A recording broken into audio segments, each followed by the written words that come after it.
Hello guys, welcome to my new blog. तयारी वगैरे खूप निघून जाते कॉलेजमध्ये जाण्यासाठी. आमचा एक दिवसाचा कॅम्प आहे. वेळ झाली होती ते पप्पाला नेऊन मागते. सर्वजण कॉलेजमध्ये जमा झाले होते.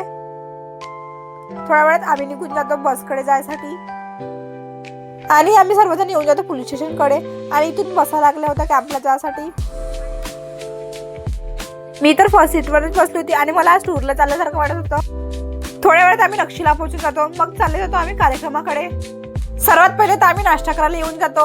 नाश्त्यामध्ये महाशिवरात्री स्पेशल साबुदाणा वडा होता. आमच्या फास्ट आहे आणि फास्टमध्ये लय फास्ट खातो. तुम्ही पण खा, एन्जॉय करा. आणि महाशिवरात्री आहे त्याबद्दल तुम्हाला महाशिवरात्रीच्या हार्दिक शुभेच्छा.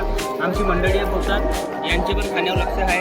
असा उपवास राहिला ना मी वर्षभर करायचा. खाण्यावर लक्ष द्या. आपण रोज उपवास करतो म्हणजे काही गेलं खवा त्याचे खास आहे. खाण्यामध्ये खूप फास्ट आहे. आपला विषय बिलकुल टॉपच्या.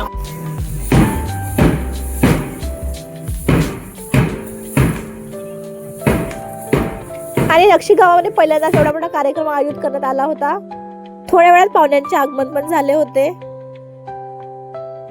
नंतर आम्हाला एक बाबाजी दिसून जाते. आम्ही यांच्यासोबत गप्पा करायला बसून जातो. कार्यक्रमात येऊन तुम्हाला कसं वाटलं? चांगलं वाटलं. कार्यक्रमाबद्दल काय दोन शब्द तुमचे प्रेमाचे? हो, अरे माझ्यापेक्षा तू सांगशील.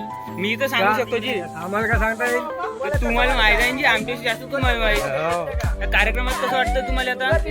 जास्त भेटला का नाही. म्हणजे कसं कार्यक्रमाचं डेकोरेशन तर खूप सुंदर केलं आहे.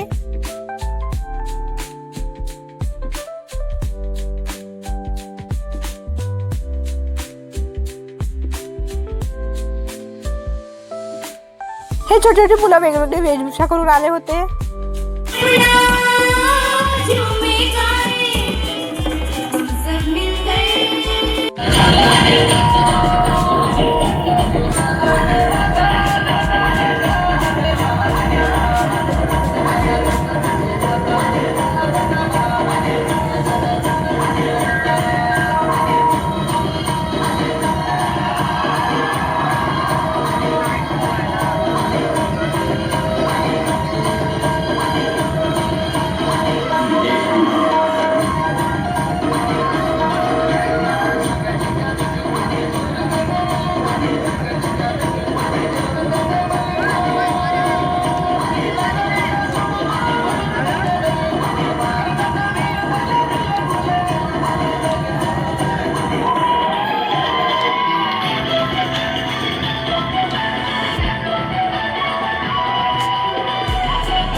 शोषित मुकाट जगण्यासाठी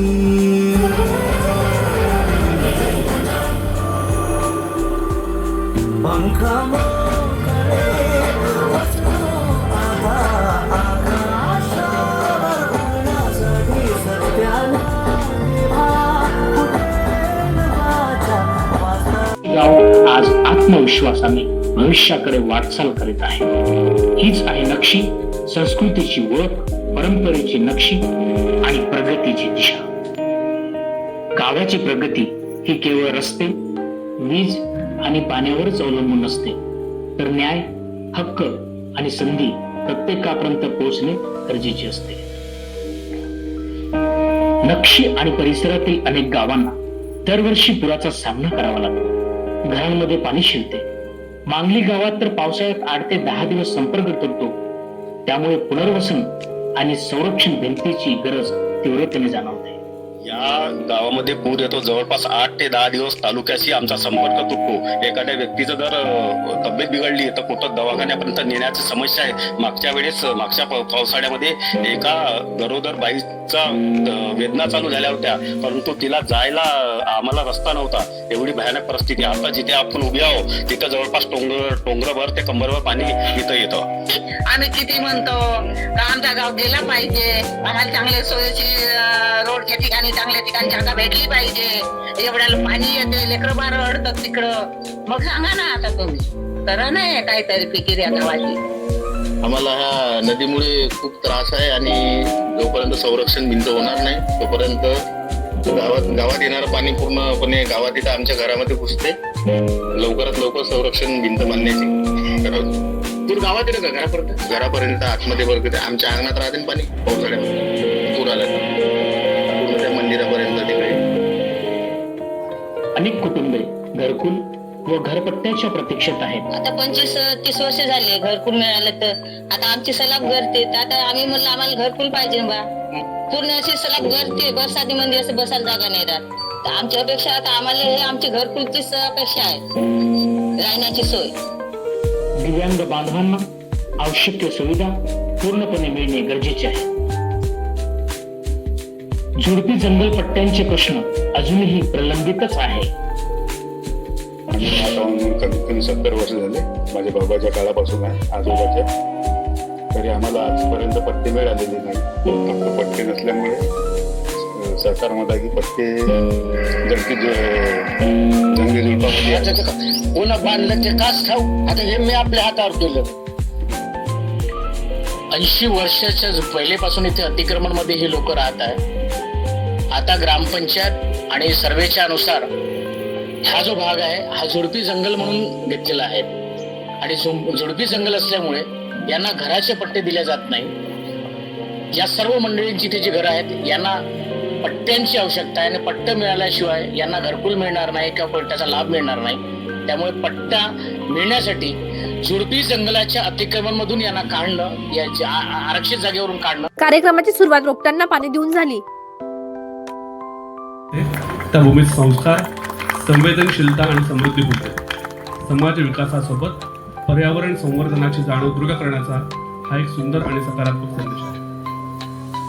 मग आम्ही चाललो होतो गावामध्ये फिरायसाठी. हा दादा नुसतं म्हणत आहे ते ब्लॉग मध्ये घे आणि आता घेत होता तिकडे पाहत होता. कोणत्या पोरीकडे नंतर आम्ही गौरवदादाच्या घरी येऊन जातो. गौरवदादाने इथे आमच्यासाठी स्पेशली चाय बनवली होती. चाय वगैरे पिऊन आम्ही येऊन जातो कार्यक्रमाकडे. आणि इकडे नाश्ता वाटणं पण चालू झालं होतं.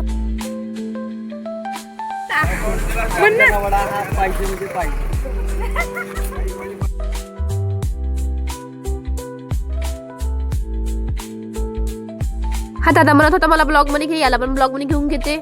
आणि इकडे वेगळे वेगळे स्टॉल पण लागले होते. मला हा कॅन्डलचा स्टॉल तर खूपच आवडला होता. खास करून इथे आरोग्य तपासणीसाठी विशेष शिबिर आयोजित करण्यात आलं होतं. डॉक्टरांकडून मोफत आरोग्य तपासणी केली जाते आणि योग्य उपचार आणि मार्गदर्शन दिले जात आहे. लोकांना आरोग्याबद्दल जनजागृती करण्याचा हा खूप चांगला उपक्रम आहे. मग आम्ही या दादाला घेऊन कॅन्सर चेक करायला चालले जातो.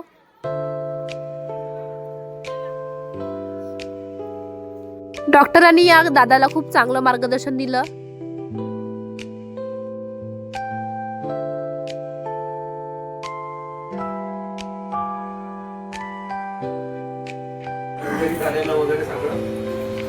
मला असं दिसलं की नक्षिका खूप झपाट्याने विकसित. नंतर आम्ही येऊन जातो अनिकेत सरांसोबत बोलायला की एवढा मोठा कार्यक्रम तुमच्या गावामध्ये झाला. मला जर सांगायचं झालं तर मी खरं तर खूप स्वतःला भाग्यशाली समजतो की सर्वांच्या सहकार्याने हा एवढा भव्य दिव्य कार्यक्रम माझ्या गावामध्ये झाला. होतो ना भविष्याती, म्हणजे मी याची कल्पनाही करू शकत नाही एवढा सुंदर कार्यक्रम माझ्या गावामध्ये झाला. आणि असा कार्यक्रम पुन्हा आपल्या ब्लॉग तालुक्यामध्ये कुठं ना कुठं हो अशी मी माझ्यातर्फे एक विनंती सुद्धा राहील माझ्या सर्व जज लोकांना. आणि असा कार्यक्रम जर प्रत्येक गावात झाला तर गाव खरोखर यशस्वीरित्या सुजलाम सुफलाम झाल्याशिवाय राहणार. म्हणजे गावामध्ये कोणते बदल आणायचे आहे तुम्हाला समोर? मला बदल म्हणजे एवढंच करायचं आहे की राष्ट्रसंत तुकडोजी महाराज म्हणतात की कशाला तीर्थ व्यर्थ तुझं गावच नाही का तीर्थ. या म्हणीप्रमाणे मला असं वाटते की माझं गावच खरोखर जर मी माझ्या गावाची जरी सेवा केली तरी मला तुकडोजी महाराजांची सेवा केल्यासारखं मला माझ्या पदरात पडेल. त्यामुळे मी हा वेळाच उचललेला आहे की किंवा आपल्या गावापासून सुरुवात करावी जेणेकरून आपण आपल्या तालुक्याचा नंतर आपल्या जिल्ह्याचा आपल्याला विचार करता येईल. माझं गाव जर मॉडेलच्या पद्धतीचं शासनाच्या निकषाप्रमाणे मुख्यमंत्री पंचायत राज अभियान चालू आहे. या अभियानात जर आपण जर सक्सेस झालो तर खरोखर एक मॉडेल माझ्या गावाचं मला जिल्ह्यावरती दाखवता येईल. हे सर्व जर दाखवत असणार यामध्ये आमचे सर्व चव्हाण सर असेल, आमचे महाविद्यालयाचे आमच्या मॅडम असतील, आमचे सर्व गावातील बांधव असतील, या सर्वांच्या सहकार्याने आम्ही हा सर्व कार्यक्रम. नंतर आम्ही निघून जातो घरी जायसाठी. सर गाइस हमको घर जाना है. क्या हुआ? लेकिन हमारी बस एनसीसी वालों ने लेकर चले गए. थोड्या वेळ वेट करून एका दादाला आम्ही लिफ्ट मागून घेतो. तर गाईज आमचा कॅम्प वगैरे झाला आहे. आता आम्ही लिफ्ट वगैरे मागून भिवापूरमध्ये आलो आणि आज महाशिवरात्री असल्यामुळे आमच्या भिवापूरमध्ये खूप मोठी यात्रा राहते. तर आम्ही सगळेजण तिथे चाललो. A few moments later. Fresh वगैरे होऊन आम्ही निघून जातो महादेवाच्या टेकडीकडे जासाठी. हर वेळेस मी पूर्ण आमच्या ग्रुप सोबत जातो आणि यावेळेस सगळेजण गेले आहे आणि आम्ही आता लेट जात आहोत. तर सगळेजण इकडे मस्त मटकून शकून जाते सगळ्या मुली आणि आम्ही NSS ची टी-शर्ट घालून जातो आणि जाता बरोबर आमच्या ग्रुपचे मेंबर्स दिसून जाते आम्हाला. मग आम्ही वरती चालले जातो आणि दर्शनासाठी गर्दी तर खूपच होती.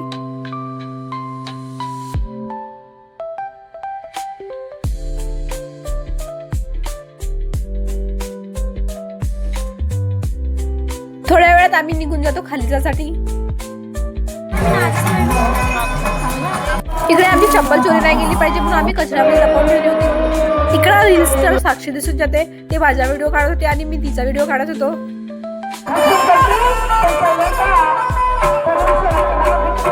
आणि अभिलाषा ते एकटी आईस्क्रीम खात होती. मग मी पण गन्याचा ज्यूस पिऊन घेते. नंतर आम्ही येऊन जातो दुकानं फिरासाठी आणि हे वैष्णवीचं लहान पोरीच्या घर घेऊन मागत होती आणि बावली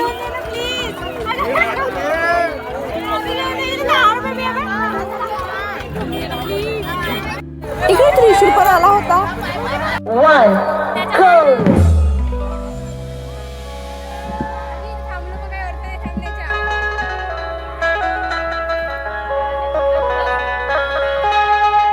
चला तर माझ्या भेटून ब्लॉग मध्ये अशाच नवीन व्हिडिओसाठी सबस्क्राईब करा आणि लाईक करायला विसरू नका.